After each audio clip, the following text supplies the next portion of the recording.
Standing on these mountains and plains, far away from the rolling ocean, still my dry land heart can say, I've been sailing all my life now, never harbor or port have I known.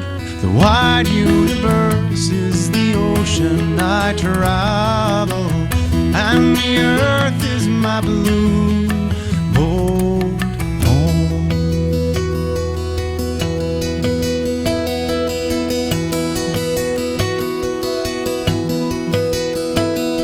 Sun, my sail, and moon, my rudder. Happy birthday to you. Happy birthday, dear everybody. Happy birthday to you. Drifting here with my ship's companions, all we kindred pilgrim souls, making our way by the lights of the heavens in our beautiful blue boat home.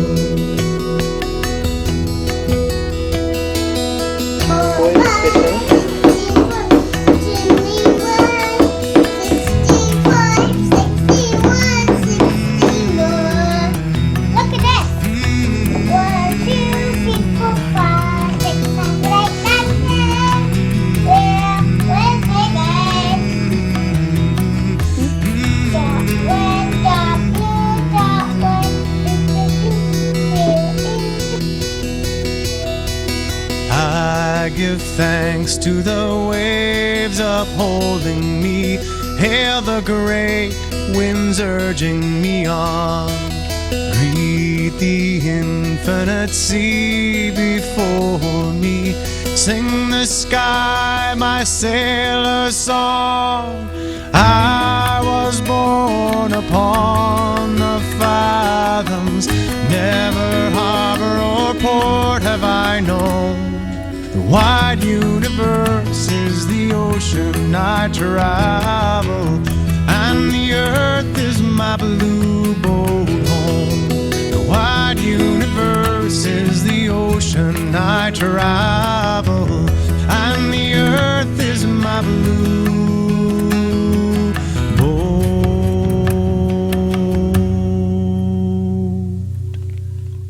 home.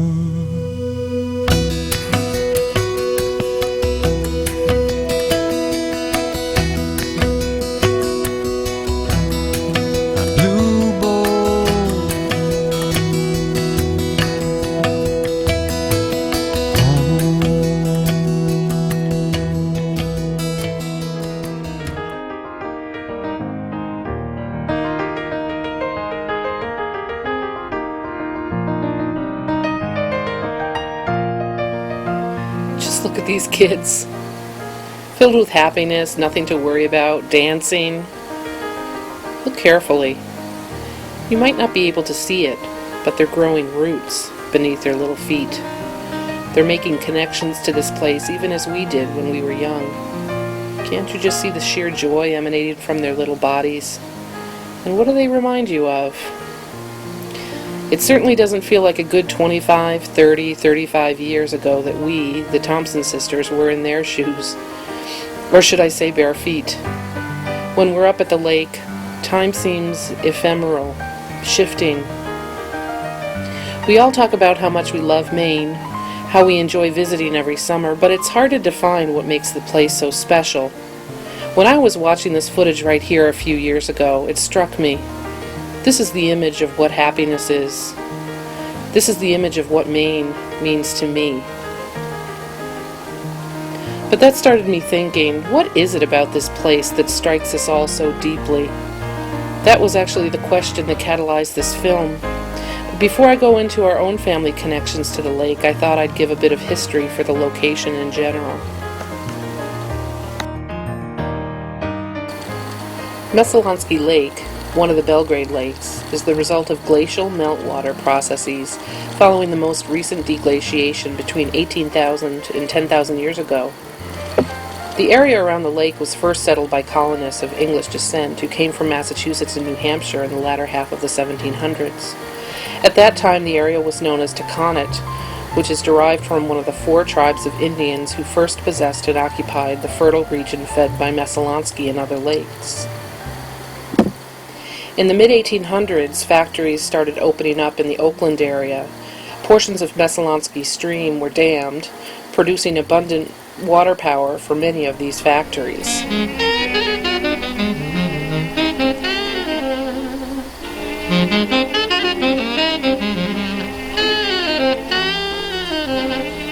By about 1900 and well into the period just after World War II, Oakland produced more axes, scythes, and other edge tools than any town on Earth.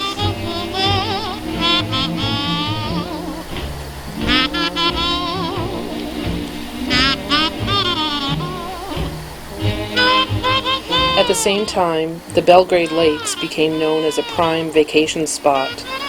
Demand for manufacturing has dropped over the past 50 years, but the area is still home to many summer camps like ours. In the early 90s, when Mom, Dad, Wendy, and Pat went to North Carolina to visit Grammy, Wendy videotaped Grammy and Dad talking about their memories of Maine and other people and places. Here, Grammy talks about the early years at the lake when Grammy was working for Lake Messalon. Downey was teaching in the high schools, and Miss Randall Gifford was also a teacher at the same time.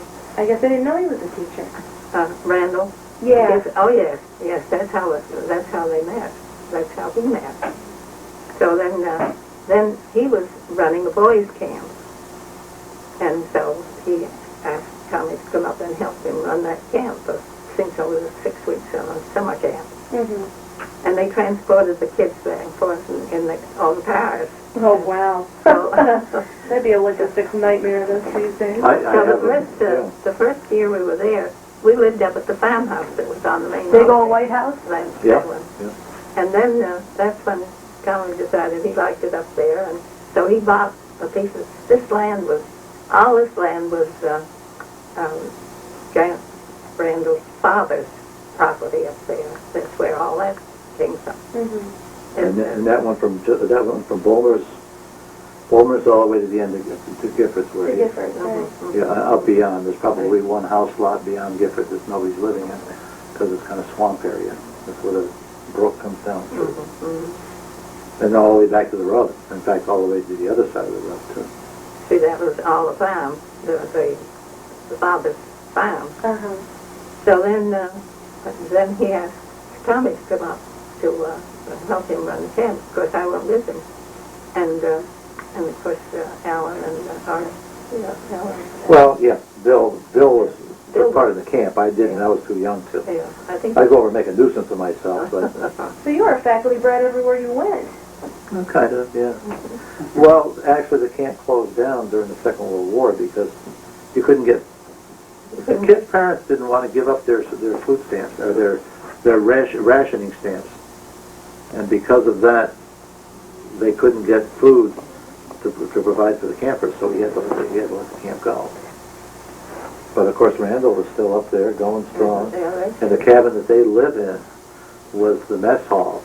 Well, the mess hall used to be up at the farmhouse. Yes. Kids used to eat up there, and then that was kind of the center, and some of the platforms, the kids slept in tents around that main log cabin that they're living in now.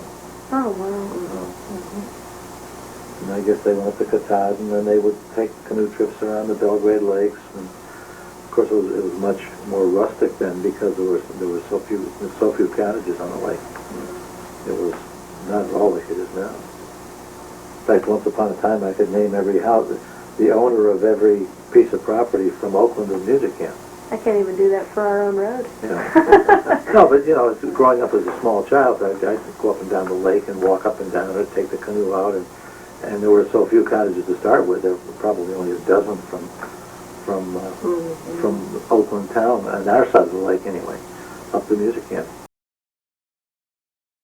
So then we get into the cottages. Who built those?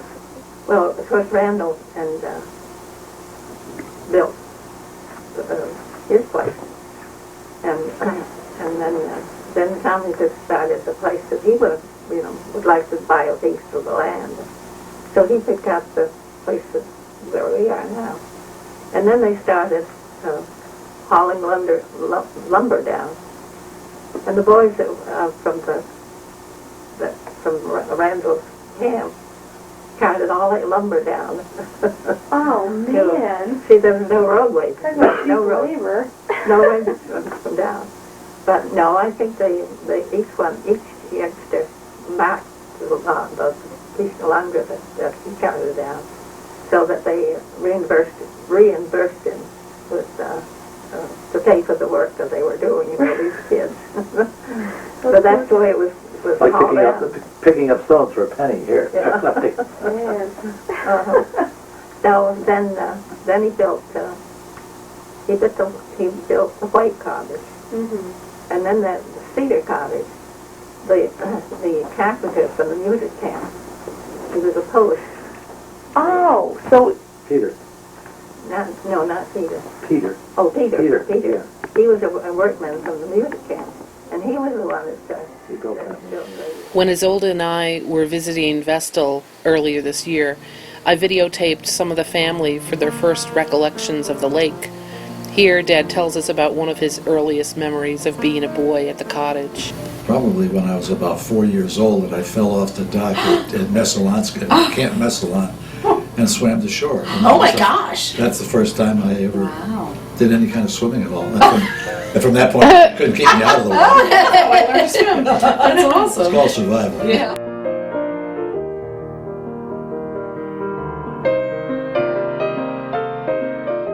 I spent the whole summer without shoes, except when we went into town to go to the movies on Saturdays.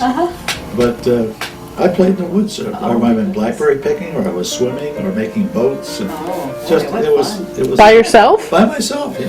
Wow. Yeah. Just take them out. Mother would say, "Well, where you been?" I said, "I don't know." Because I was hungry.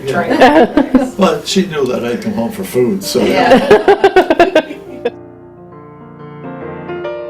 Dad, tell the story about you and Grampy and your canoe trip. Oh yeah. I was telling Lisa that last summer. Yeah. Bill had gone on canoe trips with Dad with the boys from Camp Messalon at a number of times, and I was too young to do that because I was considerably younger. So Dad had promised that we would go on a canoe trip sometime, and I think it was in the summer of 1943, which I was probably about 9 years old, 8 or 9 years old. We took a canoe trip and went around through the Belgrade Stream to the next pond over, and in the process Dad got what we refer to as walking pneumonia, and we had to come back, shorten our trip. And Dad was really too sick to do much of anything other than steer the canoe. We got back on Messalonsky Lake, and we were going to camp over at Snake Island, but I was a little panicky, and I thought that maybe we better get back. Mother was down in Hartford with brother Bill. He was having his appendix taken care of. I think it was appendix or hernia, I'm not sure which. But they weren't there, so we finally did get back to the cottage and got Dad to the hospital, I guess, and a couple days later Grandma came back from Connecticut and took care of us until we could go back to Connecticut. But it was kind of a scary situation. The lake was quite high, but unfortunately it was going in the same direction we were, so that wasn't all that bad. How old were you, Dad? 8 or 9, I think. Oh my gosh. What did you do until Grampy got back up there? Where were you staying? Because Well- Grampy was in the hospital, wasn't Well, he? but the Giffords were there. Oh, okay, And, okay. and camp was right down there in the farmhouse up on the top of the road. The Giffords were living in. So, Okay, all So right. I had kind of had family there, even though they weren't really family. Sure. So.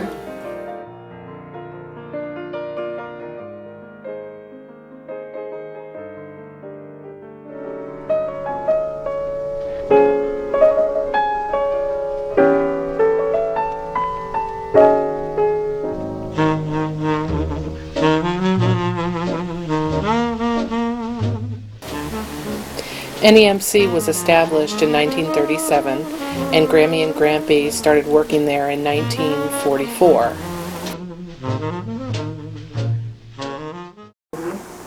Well, as I understand, and I recall this somewhat, that Dad took us down to the music camp in the summer before to see the concert, and Dad talked to everybody in the world that would come along and would give him the time of day. Because I can remember going into town and sitting in the car where he'd go into the store, and a half hour later he'd come wandering out with one little thing, and he spent the whole half hour talking with whoever he could find and sort of talk to while we sat in the car and waited. Of course, we don't know anybody that does that anymore, do we? Others over there laughing. I come by it naturally. Of course. And I guess he struck up a conversation with Doc Wiggin, and Doc had made mention of the fact that the head counselor, that had been head counselor Ralph Erickson, was away in the service, and had been and would continue through until the end of the war. And I guess when he found out what Dad's background was, asked Dad if he would be interested in becoming head counselor. So I guess Dad said sure. Right place, right time. Right. Right place at the right time. So Dad did that for 2 years until Ralph came back. And then you didn't start out as a camp nurse. That came out later, did it? That was later. Yeah. And then when Ralph came back, Dad took over maintenance. He was head of maintenance. That's a cooler job, isn't it? Making sure all the toilets ran and the water was pumped in and the roofs didn't leak and all the rest of the things. And I guess it was shortly after that you became camp nurse. And we stayed there. When was your last year there? 58 or 59? I couldn't tell you. I don't remember. My last summer there was 56. And you were there. I was still there. And you were still there at least a couple, 3 years. And so every summer we went back to music camp. And at the beginning I really didn't care for it much. I was not prone to do any practicing. And, we had a great big 1929 LaSalle, which was a humongous, big square car that was, the back seat of it was like almost the size of our living room here. and so what Dad did to make sure I practiced, we set the car up with a music stand in the back of it, and wherever Dad happened to be working, he would pull the car up, and I'd have to go in and practice in there while he was working to make sure that I practiced. So that was but music camp was very special to me for all those years. I had wonderful friends that I knew from camp. A lot of them were from West Springfield. And when I got to be in junior high school, many Saturdays I'd get down on Route 5 and I'd hitchhike up to West Springfield and spend the day with my friends up there and then hitchhike back in the day when you could do that kind of thing. But camp was great because I learned a lot of things there, not only musically but socially, and it was kind of nice in that the fact that I had been at camp for so many years, I was kind of one of the, in quotes, hero kind of kids, because I knew everything that was going on and I knew the faculty and all that stuff. And yet back in school in Connecticut, I was very much the opposite, so it was kind of a Jekyll and Hyde thing, but music camp was great. And I had my first girlfriend at music camp, and my second, and my third. When you were engaged to. And the one I was engaged to, yeah.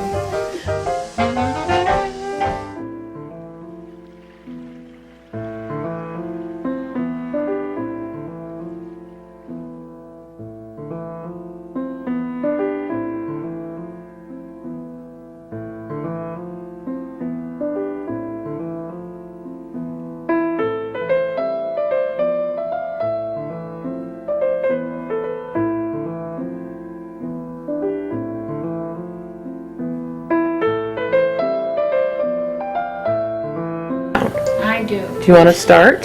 Some happy memories of going to Maine. Well, the first time was the first time I went there, which was before we were married, and I went with my parents. We had no clue where we were going, and so Dad parked his 48 Plymouth, black 48 Plymouth, on the road, on Pond Road. So I So you would can go where find to it. go. And that was fun. I also remember being there when the septic system backed up, and that's the first time I had ever experienced that. When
And then don't forget that, you can only swim so far, and you'd have Yep. Grammy and Grampy's little heads, right at the, right over above the porch saying, that's far enough, girls. And I would always wonder what would ever happen if we did have something wrong with us. What are they going to do? Just desperately watch their grandchildren drown? I remember Dad doing that, but he wouldn't even look. He would have his arm. Newspaper. Yeah, he'd have his arm on the. Oh, yeah. And he'd be reading. You'd see the side of his head. I don't even think he saw you. You'd be like, okay, it's far. Like, I just. Yeah, great lifeguards. Just Those are like wild. 5 hours away from You're here, aren't you? Do you guys remember those white tubs that we used to? Yes. We used to ride like Yes, horses. What and they were, those? I don't know, we used maybe some toxic waste or something like that, but they were really buoyant, and we were Yes. quite small at the time, so they were like horses. We would be way up above the, Yeah, and bounce up and down on them. They were awesome. Remember, we had to get undressed under the house. Yes, Yeah. when you Go go yeah, to the put house everything, where- hang up everything, or not, throw it on the floor,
remember a first, like what is one of your earliest memories?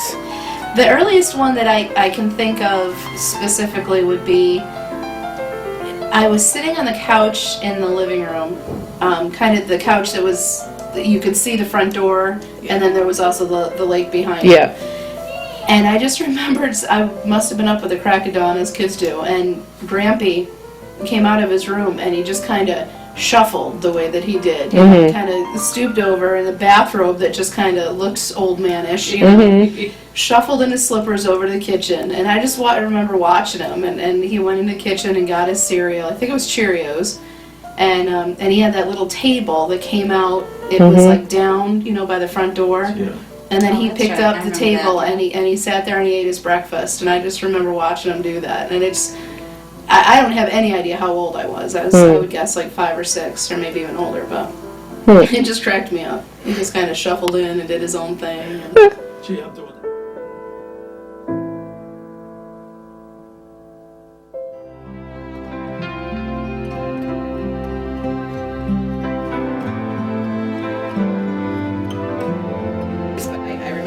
the things that you remember. I mean, go walking to the pump and pouring the water, and all the mosquitoes around when you go to the pump, and pouring the water in to prime it and bringing up the water. That was always exciting. And I wrote about a memory one time, I think it was in college or something, about walking down the road with Grampy. It seemed like daily, every morning, to see the Giffords.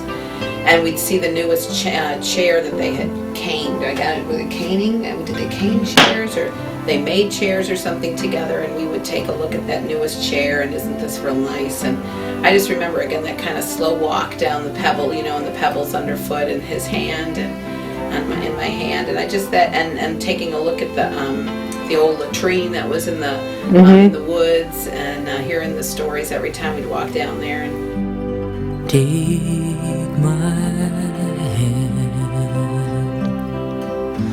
It's been a long time since you were young enough to be afraid. Take my hand, sunshine. It's not the end, you're still mine. Ooh, your face, your lovely face is shining.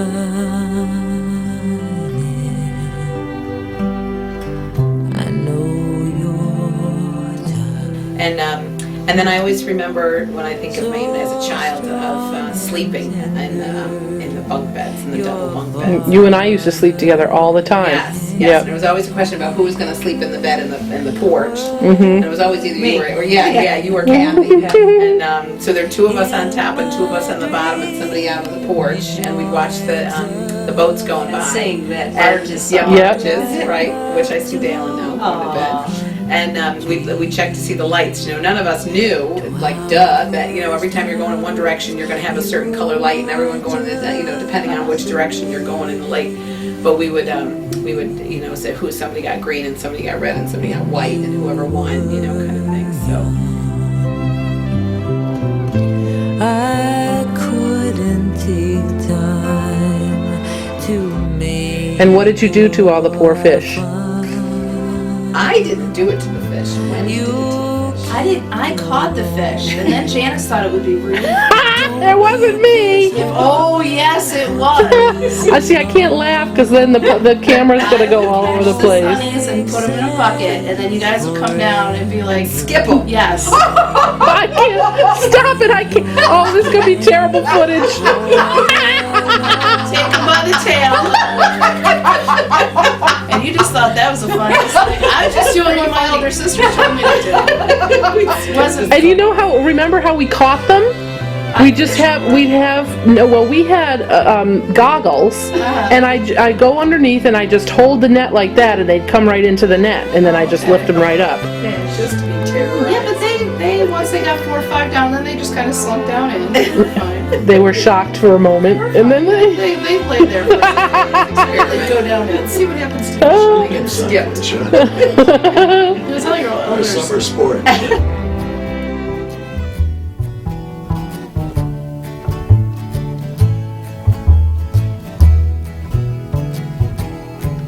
All my bags are packed, I'm ready to go. I'm standing here outside your door. I hate to wake you up. But I also remember my first year at music camp, and I think I was 13, and I was in Wade Cabin. And I was so proud because I think Grandpa helped to build that. And he was still around, and I remember introducing him and you to my new friends. I was 13, and I always remember feeling like you said, the hero, kind of the special person, because I got to go on Mondays when we had our day off. Got to go down to Grandma and Grandpa's house, and she would do our laundry on that. I was washing. That was pretty cool. I never had to send my laundry out. And sometimes they would let me bring some friends down to swim for the day, and that was As long always. as it wasn't a boy. Yeah, there are no boys. I wasn't interested in boys that much, so I don't remember. But that was They tried and it didn't work. Oh, that's right, I remember. And the other thing about with music camp, I was trying to think if I remembered any of the people, but the only people that really stand out to me are Howard Warner. And I remember my little practice cabin and where I would have my lessons with him and just how much I loved him and what a great teacher he was. Every place I go, I think of you. Every song I sing for you. When I come back, I'll wear your wedding ring. So what do you remember about NAMC? Well, I was there when I was a teenager. I think probably like 13, 14, and 15 or something like that. And I remember one year I was in Wade, and maybe 2 years, and then 1 year in Updorm. And I remember I enjoyed being in a cabin that Grandpa helped to build. That was kind of special. And seeing names, I remember seeing names on the rafters of students that had been at New England Music Camp that were students of Dad's. So I thought that was kind of fun. I remember I actually went, I went to New England Music Camp for lessons even before I went there as a camper. The summer before I went there as a camper, I was staying for the summer with Grampy and Grammy up in the cabin, and Grampy would drive me down twice a week to take lessons with Mr. Stout. And that's all I did. I just took lessons there. I didn't. I got to have rides with Grampy in that old car of his, and I still remember coming down the road from the main road down to the cabin. And we drove about 2 miles an hour, and Grampy beeped the horn really loud every time he came around a turn. So every time, you knew he was coming. But anyway.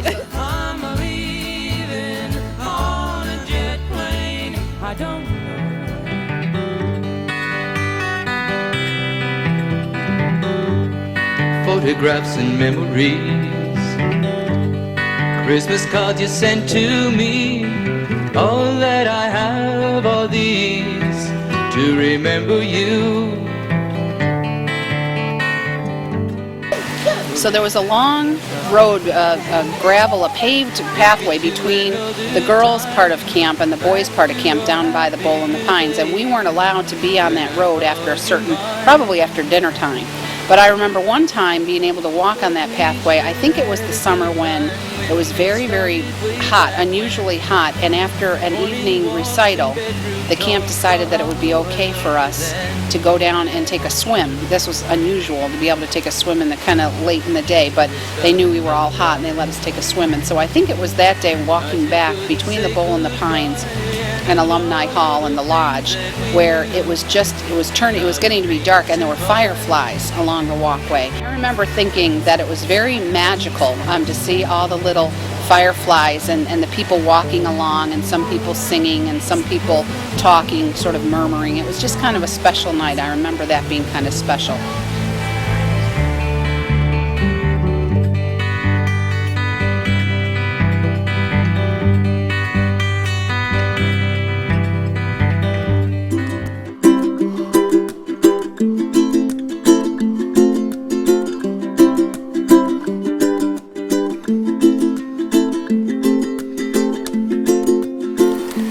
The 70s moved into the 80s, and we Thompson girls were in high school and college.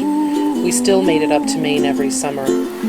As we stood in that powerful transition from child to adult, the constancy of the lake became even more important.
Wake up where the clouds are far behind.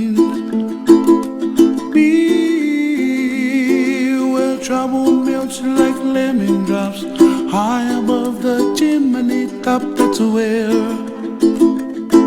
you find me, oh, somewhere over the rainbow.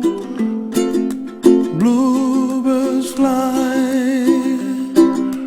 and the dream that you did to, oh why can't I? Well, I see trees of green and red roses too. I watch them bloom for me and you, and I think to myself, what a wonderful world. Well, I see skies of blue and I see clouds of white and the brightness of day. I like the dark and I think to myself, what a wonderful world. When we realized that it was no longer feasible to stay at Grampy's cottages, since Uncle Bill was using them pretty much the whole summer, we were all quite crushed. In fact, we thought that perhaps the whole Maine tradition would die out at that point. We moved our vacation time down the lake to Sunny Shores Camps, the campground that we used to know as Marston's. At first, of course, it felt strange, definitely not the same. What is Maine, after all, without the bunk beds with windows looking out onto the porch? The old light switch that would glow red under the little half-circle fixture outside the bathroom. The orange and green chairs. The sagging dock and the white painted rock at the bottom of the swimming area. But slowly over the years, Marston's, and we still refer to it that way, has become our new Maine home, or cabin home, as Elise dubbed it several years ago, and we have grown to love it. Maybe not as much or as deeply as we do Grampy's properties, but to our kids, Marston's will probably become just as important to them as the cabins are to us. That was lovely. And one more memory, which was nice, was the time that we thought we weren't going to be able to go back to Uncle Bill's place. And so some friends down the lake took us for a ride in a party boat. And as we were riding down the lake, and it was almost the last day we were there, and I was feeling very bad because I didn't know what we were going to do in the future. On one side of the lake there was a rainbow, and on the other side of the lake there was a sunshine. I mean, it was stormy and sunny, and I thought, well, that's a pretty good parable. You know, it's going to be fine. Good.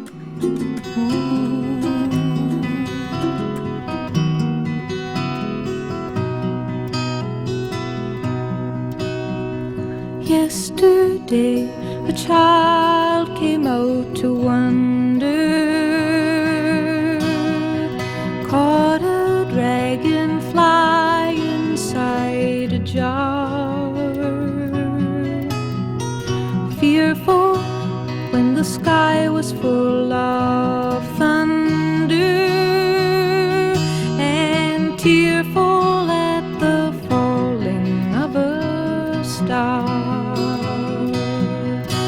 And the seasons, they go round and round, and the painted ponies go up and down. We're captive on a carousel of time. We can't return, we can only look behind from where we came, and go round and round and round in a circle. I remember the year before this footage was taken. I was about 4 months pregnant and was staying with Mom and Dad for a week in their Marston's cabin. I'd had a great week, and when it came time to pack up my car and go, I was overcome with overwhelming feelings of sadness. Looking back, I'm sure my little fit was largely the result of raging pregnancy hormones, but at the time I couldn't stop crying. I was just flooded with a sensation of something ending, and it was ending. I was painfully aware that that would be my last visit to the lake as the kid, taken care of by Mom and Dad, not worrying about much. It was very tough at the time, but then the following summer I was up at the lake with a 5-month-old, and it felt as natural as can be. No tears, no breakdowns. The fear and sadness were actually for nothing. And now I watch Isolde playing with her grandparents and cousins, and I think, yes, all is right with the world. This is how life should be.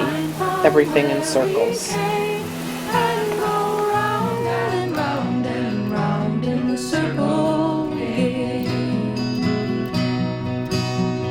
16 springs and 16 summers gone now. Cartwheels turn to car wheels through the town, and they tell him, take your time, it won't be long now, till you drag your feet too slow.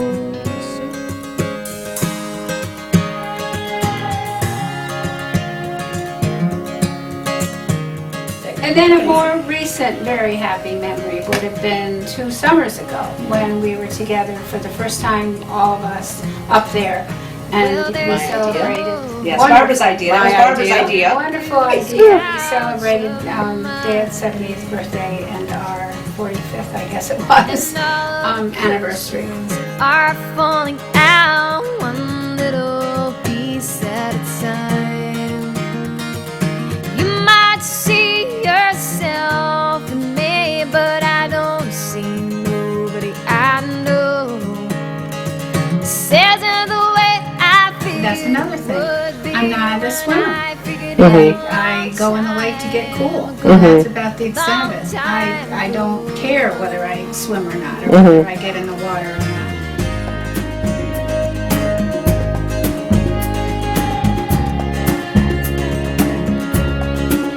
Well, there's a road me and my little boy had.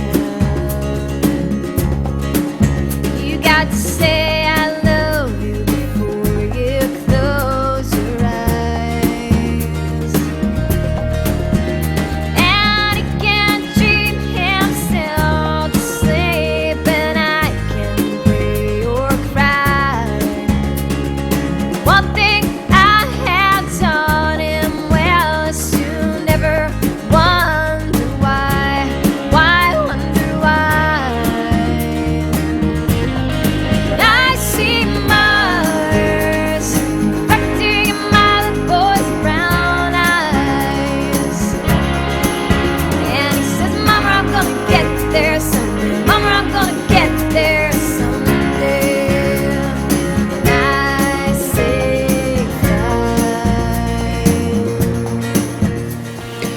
A while back, I asked the second and third generations what they wish for their children and their experience in Maine. And here are some of the things we hope for Sarah, Kate, Amariah, Will, Sam, Caleb, Anna, Isolde, Alan, Daniel, Jack, Elise, and Haven. Well, I just remember when I was a kid that there seemed to be a different atmosphere in Maine than there was when we were at home. The pace was different. It seemed slower. It seemed more relaxed. Mom and Dad seemed more relaxed. There just didn't seem to be as many worries when we were in Maine. We just always seemed to just enjoy quiet times, and it was just a lot of fun. And I guess I've experienced the same thing with my own kids when we've gone up there. Everybody seems to be in a little bit better mood, a little more relaxed, less stress, and I think it's kind of the same thing now when we go up to Maine, when Bill and I take the kids up there, that they feel the same thing, that it's more relaxed, that there's less stress, and I think that that's something they've already been able to feel themselves. I hope that we have more summers up in Maine, so that that'll be even more ingrained in them.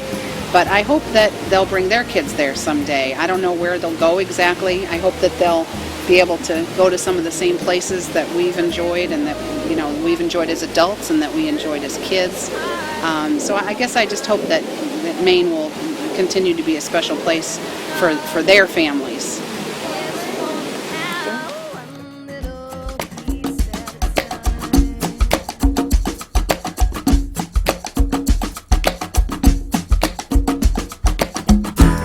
Yeah, just about what I'd like to have my boys take away from Maine. Dad was talking about how he took his shoes off and then that was it for the rest of the summer, and he would just kind of be out there. And that's, I feel like I'm very restrictive of the boys when they're at our house. There's a lot of space outside or whatever, but I would love to think of them just going to Maine and being able to do that. Just be loud and be, just themselves and be in the water as much as they want to be in the water and explore and just absolutely just be, just be boys. And like I said, I think it's just a place that I feel like you can just do that. At home we have to be a little bit, whatever. But I just think it's a great place for freedom, to be yourself. Yeah. I wanna turn the whole thing upside down. I'll find the things they say just can't be found. I'll share this love I find with everyone.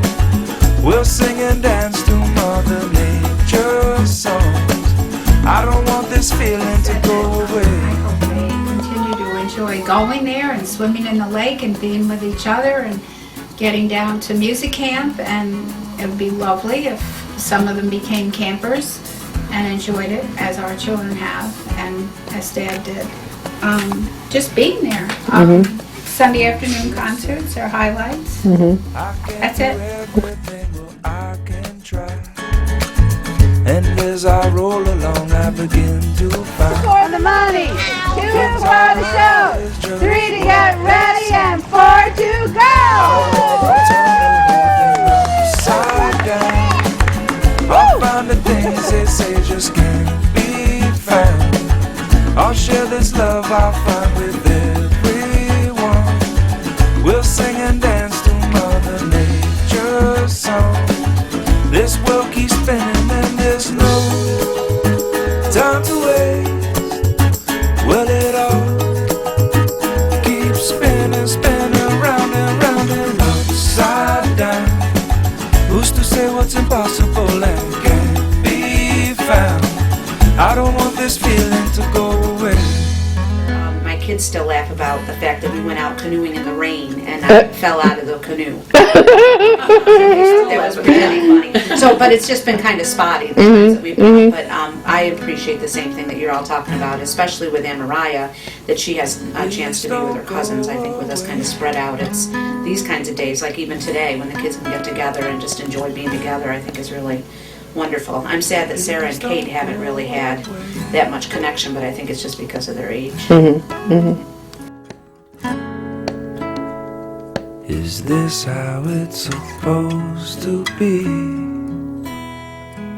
Is this how it's supposed to be?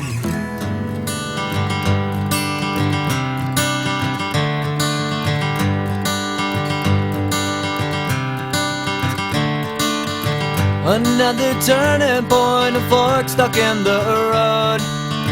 Time grabs you by the wrist, directs you where to go. So make the best of this test and don't ask why. It's not a question but a lesson learned in time. It's something unpredictable, but in the end is right. I hope you had the time of your life.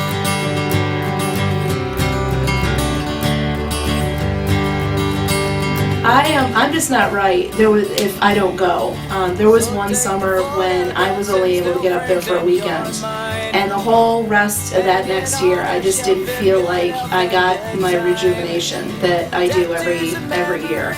And we've had the amazing good fortune of being able to go for a month for the last couple of years, and so that's cabin home. I mean, that's home for the summer. So I think they are internalizing it all. I don't think they realize how special it is because it is such an incredible part of their life that if we didn't go, they'd be like, "What's wrong?" But I don't know as if they quite get it that it's not something that everybody gets to do. But I hope for me, but I don't hope for their husbands that they are as rabid about going as I am, because I know that at first it was kind of tough for Pat, and he wants to be able to go out and, like Mom was saying, there are other places in the world, but I if it means not being able to go there, I don't want to go. You know, I've got to go to every year. So, and they love kayaking with me last year, and they love the water, and it's a place where they get to run around and play with the rocks and walk across the rocks with their bare feet, you know, and so I'm happy for them. I'm glad that they like to do that. The end is right. I hope you had the time of your life.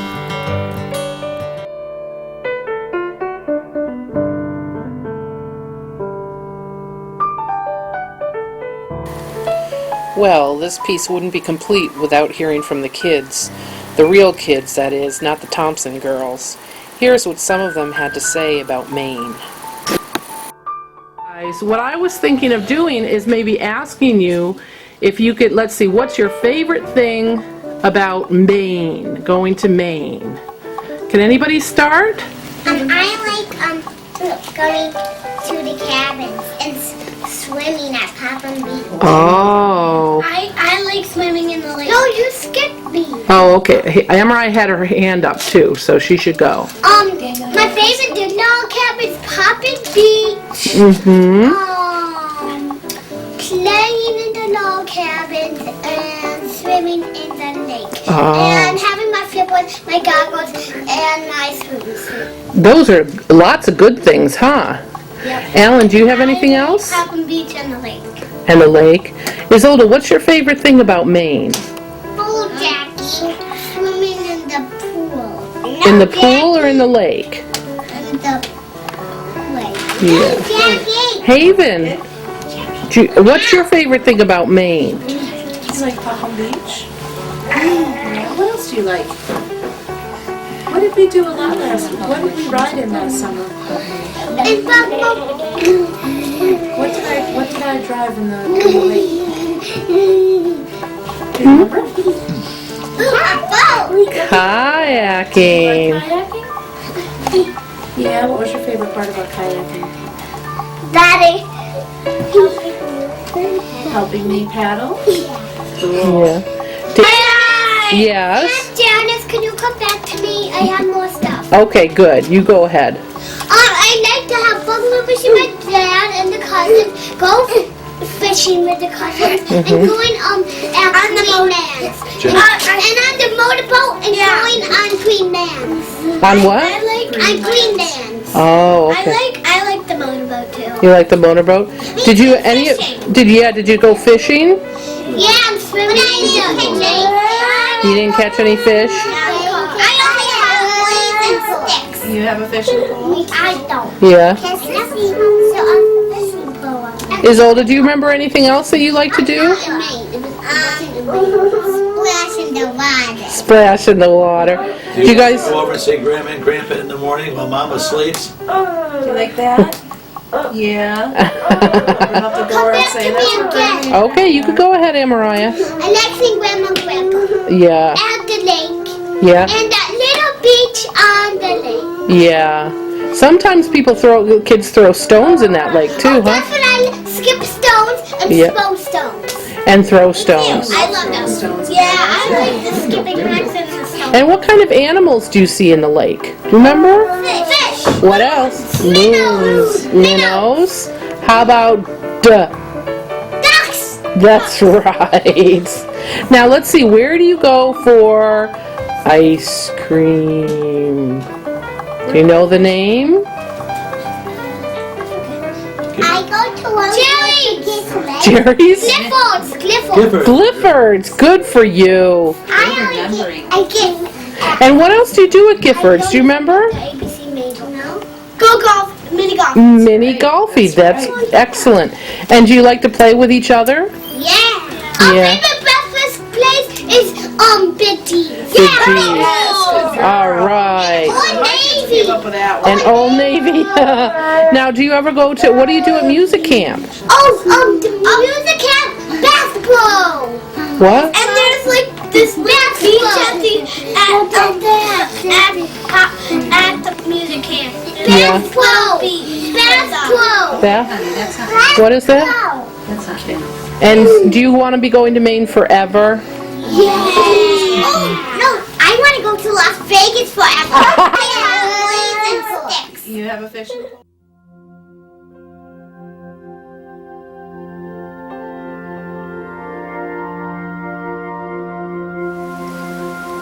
So what is the magic of the lake? It's everything we've seen here. Family, tradition, beauty, laughter, love, all rolled into one place. It's 70 years of 4 generations overlapping.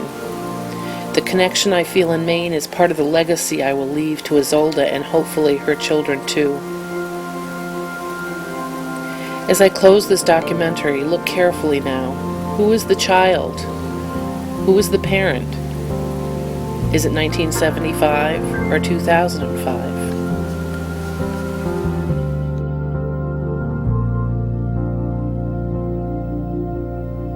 Don't know much about you, I don't know who you are. We've been doing fine without you, but we could only go so far. I don't know why you chose us, were you watching from above? Is there someone there that knows us, said we'd give you all our love?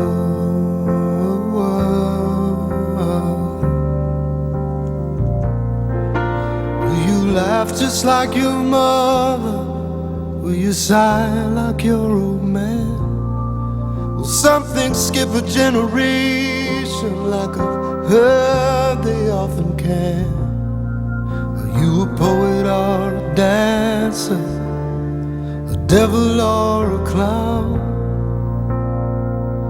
or a strange new combination of the things we've handed down?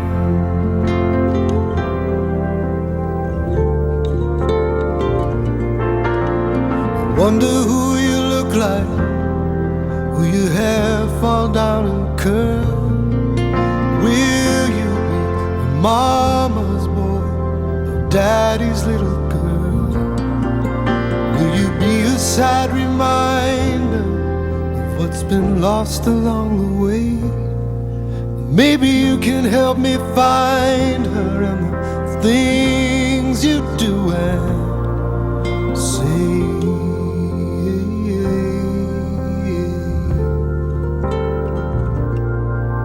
And these things that we have given you, they are not so easily found.